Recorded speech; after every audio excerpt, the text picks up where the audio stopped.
أعوذ بالله من الشيطان الرجيم. بسم الله الرحمن الرحيم. والمرسلات عرفا فالعاصفات عصفا والناشرات نشرا فالفارقات فرقا فالملقيات ذكرا عذرا أو نذرا إنما توعدون لواقع فإذا النجوم طمست وإذا السماء فرجت وإذا الجبال نسفت وإذا الرسل أقتت لأي يوم أجلت ليوم الفصل وما أدراك ما يوم الفصل ويل يومئذ للمكذبين ألم نهلك الأولين ثم نتبعهم الآخرين كذلك نفعل بالمجرمين ويل يومئذ للمكذبين ألم نخلقكم من ماء مهين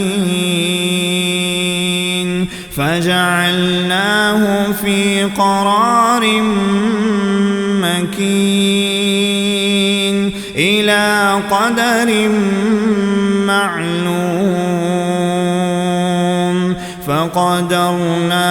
فنعم القادرون ويل يومئذ للمكذبين ألم نجعل الأرض كفاة أحياء وأمواتا وجعلنا فيها رواسي شامخات وأسقيناكم ماء فراتا ويل يومئذ للمكذبين انطلقوا إلى ما كنتم به تكذبون انطلقوا إلى ظل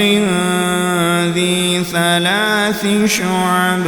لا ظليل ولا يغني من اللهب إنها ترمي بشرر كالقصر كأنه جمالة صفر ويل يومئذ للمكذبين هذا يوم لا ينطقون ولا يؤذن لهم فيعتذرون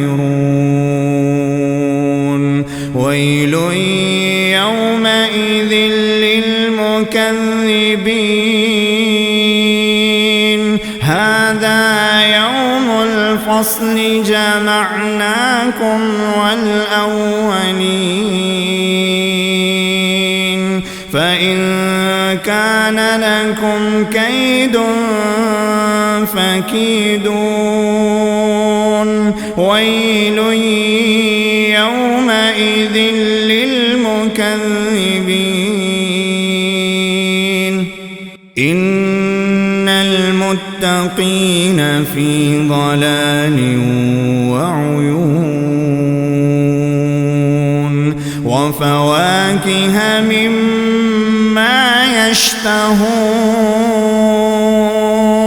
كلوا واشربوا هنيئا بما كنتم تعملون إنا كذلك نجزي المحسنين ويل يومئذ للمكذبين كلوا وتمتعوا قليلا إنكم مجرمون ويل يومئذ للمكذبين وإذا قيل لهم اركعوا لا يركعون ويل يومئذ للمكذبين فبأي حديث بعده يؤمن